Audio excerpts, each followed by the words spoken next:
जोरदार तालियों से स्वागत करो।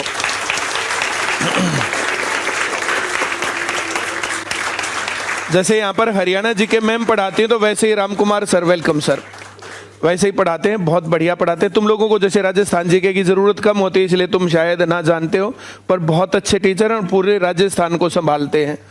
और एक बड़ा नाम है राजस्थान जी के नाम पर, शेर व शायरी भी कभी कभी थोड़ी थोड़ी करते हैं, तो दो चार बातें सुना दो सर। दो चार बातें सुनाओ sir. Hello, good morning sir. कैसे हो सभी? जानते हो मेरे को, है ना? राजस्थान वाले जानते हैं। प्रिमल सर को तो पूरा इंडिया ही जानता है ना? बाकी अच्छा लगा आप सबसे मिलकर के। वो कहते हैं ना कि पूरा अरमान हो गया मेरा, पूरा अरमान हो गया मेरा, खुद पे एहसान हो गया मेरा, आप सबको देखा तो धुल गई आंखें मेरी, जैसे शाही स्नान हो गया मेरा, शाही स्नान हो गया मेरा।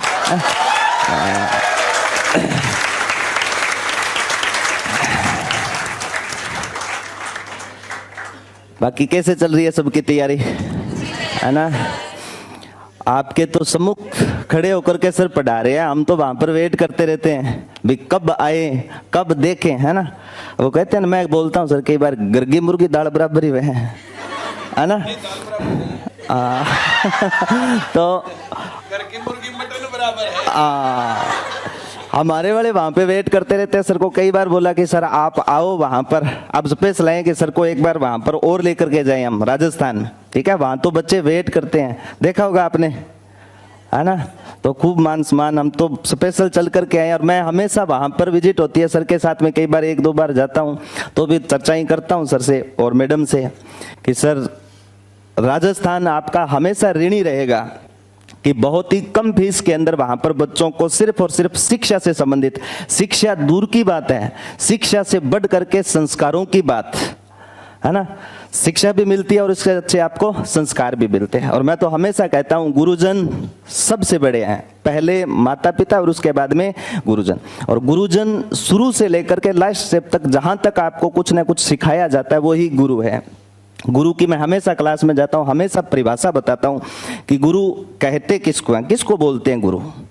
कि सुंदर सुर सजाने की मैं साज बनाता हूँ कि सुंदर सुर सजाने की मैं साज बनाता हूँ, नौ सखिए परिंदे से मैं बाज बनाता हूँ, चुपचाप सुनता हूँ शिकायतें सबकी, तब जाकर दुनिया बदलने की आवाज बनाता हूँ।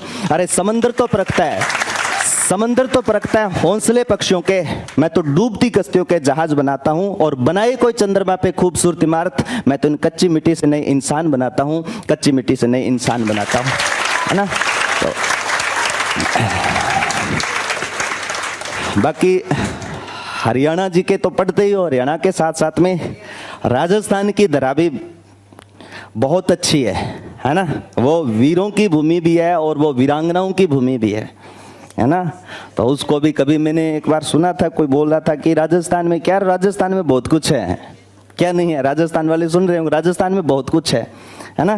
कि माना राजस्थान की धरा में पानी किंचित है, कोई पानी की बात को लेकर के बात हुई थी कि वहां पर पानी की समस्या पहले कभी हुई, अब तो वर्तमान में ऐसा कुछ है नहीं। तो मैंने उनको जवाब दिया था, किसी कवि ने बोला था बहुत अच्छा कि माना राजस्थान की धरा में पानी किंचित है, लेकिन सूरवीरों के खून से वो धरा आज भी सिंचित है। वहां पर दूध का कर चुकाया मानस की बोटी बोटी ने, वहां दूध का कर चुकाया मानस की बोटी बोटी ने, और अकबर तक को धूल चटा दी वहां घास की रोटी ने, अकबर तक को धूल चटा दी वहां घास की रोटी ने। तो मैं ज्यादा तो समय नहीं लूंगा, 5 मिनट में अपनी बात रखूंगा संक्षेप में कि राजस्थान का इतिहास है। सर बता तो रहे थे राजस्थान का इतिहास बहुत अच्छा इतिहास है, कल्चर भी बहुत शानदार है, राजस्थानी कल्चर बहुत अच्छी है वहां पर। मैंने कहा है ना कि वीरों की और वीरांगनाओं की भूमि है वो इतिहास के पन्नों में सुनहरे अक्षरों में वीरों के साथ साथ में वीरांगनाओं की भी गाथा लिखी जाती है ना? वहां के लोग बेटा ऐसे हुए जिन्होंने अपने परिवार को, अपने जो राष्ट्र था, राष्ट्र को पहले रखा, परिवार को बाद में रखा। यानी छोटे छोटे बच्चों को, अपनी माता को, ठीक है, अपनी पत्नी को अपने हाथों से जलाया था, आग के हवाले किया था। हम पढ़ाते तो हम बताते हैं कि राजस्थान में एक होता है शाका, जिसमें एक केसरिया होता है और एक होता है जौहर, ठीक है ना।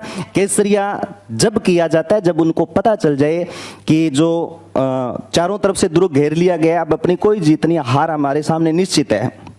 तो जब इस बात का पता राजा को चल जाए कि अपने हारेंगे, तो जो वीरांगनाएं होती है, ठीक है, वो जौहर को लीड करती है, ठीक है।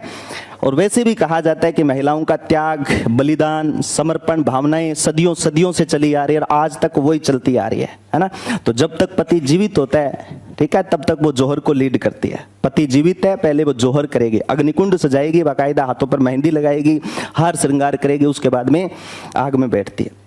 बहुत अच्छा दोहा है राजस्थानी के अंदर कि चित्तौड़गढ़ का जब शाका हुआ और चित्तौड़गढ़ के तीसरे शाके के अंदर जब जो जौहर को लीड किया जा रहा था, उसमें किसी कवि ने एक राजस्थानी में दोहा लिखा था बहुत अच्छा कि नाना गीगा गेगली जामण कामण घे, नाना गीगा गेगली जामण कामण घे, बड़ वालिया निज हाथ सुर ऊंचो करतब ने। यानी नाना गीगा गेगली, जब पता चला कि मुगल शासक अकबर सल्तनत का राजा आकर के अटैक कर रहा है चित्तौड़गढ़ पर, तो जयमल और फतेह गाथा गाई जाती है। अपने मेड़ता ब्रांच है वहां पर राजस्थान के, तो मेड़ता का था जयमल मेड़तिया, उनके नेतृत्व वहां पर जौहर को लीड और केसरिया किया जाता है। और उस समय वहां पर जब ये चर्चाएं हो रही थी तो नाना गीगा गीगली यानी छोटे छोटे बच्चों को जामण कामण घे, पत्नी और जामण यानी अपनी माँ को जामण कामण घे, बड़ वालिया निज हाथ सू, अपने हाथ से आग के हवाले कर दिया। ऊंचो कर्तव्य ने है, यानी राष्ट्रीय प्रेम की भावना से बढ़ करके उनके लिए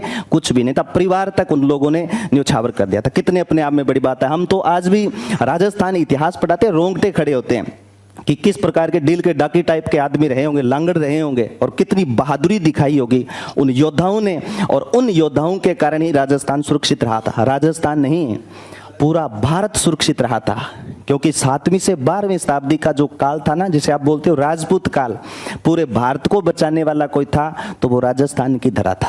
और मुझे दुख होता है कई बार जैसे बाहर जाते हैं और कोई बात राजस्थान की कहते हैं, तो राजस्थान की कल्चर जब जानते हैं, उनके बारे में समझते हैं, तब पता चलता है कि राजस्थान क्या है। कि भूख न मेटा मेड़तोर, ना मेटा नागौर, आप भूख रजवटी अनोखड़ी मरिया मेटा चित्तौड़। जब जयमल को लालच दिया गया कि आप मेड़ता वापस चले जाओ और उनको वापस मेड़ता जाने के लिए कहा, तो उन्होंने साफ मना कर दिया था कि हमारी जो भूख है ना वो रजवटी भूख है, ये मेड़ता और नागौर देने से मिटने वाली नहीं है। ये रणबांकुरों की तरह जब युद्ध में लड़ेंगे, मर मिटेंगे, तब हमारी ये भूख मिटेगी। बाकी बेटा मैं तो यही कहूंगा, सर के सानिध्य जैसे बताइए, जिस प्रकार आपको गाइड करे उस प्रकार पढ़ते हो। जितना ये पढ़ा रहे हैं, जितना आपको समझा रहे हैं, उतना ही आप सफिशिएंट तरीके से करते जाओगे ना, तो जरूरत ही नहीं है चारों तरफ देखने की, ठीक है ना। लास्ट में मैं 2 बातें और बोलूंगा, है तो जो मेहनत कर रहे हो ना, मेहनत किसको बोलते हैं? जो कई कहते हैं किस्मत पे बिलीव करते हैं, मेहनत तो आपकी है, लगातार आप तपोगे, है ना। सूरज की तरह अगर दिखना है, सूरज की तरह दिखना है तो उसकी तरह जलना पड़ेगा, है ना। सर भी आपके सामने सुबह से लेकर के शाम तक पढ़ाते हैं, है ना। अब तो फिर भी ठीक है, जब मैं 2018 के अंदर पढ़ाना शुरू किया था तब मनदीप सर और राजवीर सर थे, तब इनके शायद पाँव में दिक्कत थी, सर के खून बहता था, कहते फिर भी क्लास में पढ़ाते हैं। तब हमें भी हौसला हुआ कि राम करते रहे, तू तो कर सके, है ना। तो फिर हम भी आ गए, फिर थोड़ा बहुत ऐसे बुखार हो जाता है, कई बार खांसी आनी शुरू हो जाती है, तो क्लास में डटे रहते हैं। तो प्रिमल सर कर सकते हैं, तुम्हारे के गोली पड़ेड़ी है, तो हम क्यों नहीं कर सकते? हम भी तो कर सकते हैं ना। वो किस्मत का लेकर के बात कहते हैं, तब मैं कहूंगा, अब राग रूग तो है कौन पर गाऊंगा राग में मैं, हाँ, कि तेरी मेहनत तेरा कल है, तेरा अनमोल हर पल है। तेरी मेहनत तेरा कल है, तेरा अनमोल हर पल है। करेगी क्या जन्म कुंडली जो तेरे सीने में बल है। कि किस्मत के सहारे बैठ के कितने ही है रोते, कि किस्मत के सहारे बैठ के कितने ही है रोते। कि किस्मत वो भी रखते हैं कि जिनके हाथ नहीं होते। कि किस्मत वो भी रखते हैं कि जिनके हाथ नहीं होते। तो दब करके बेटा मेहनत करो। और बहुत बहुत धन्यवाद, आप सबसे रूबरू हुए, बहुत बहुत धन्यवाद सर आपका।